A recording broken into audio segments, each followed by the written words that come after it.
নাইলা, আগামীকাল তোমার জন্মদিন না? হ্যাঁ রাফা, আমি অবশ্যই আসব, কথা দিলাম।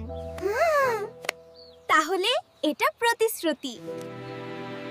ফানফেয়ার, আইসক্রিম, গেম। কিন্তু আমি কথা দিয়েছিলাম। রাফা কি আসবে না?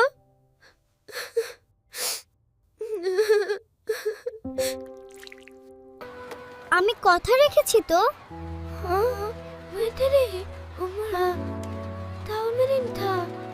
প্রতিশ্রুতি ভাঙা মানে বিশ্বাস ভাঙা। আমি ভুল করেছি। আমি দুঃখিত, আমি কথা রাখিনি। তুমি সত্য বলেছ, এটুকুই যথেষ্ট। যে কথা রাখে আল্লাহ তার পথ সহজ করেন। কথা দেওয়া সহজ, কথা রাখা ঈমান। আমরা কথা রাখবো।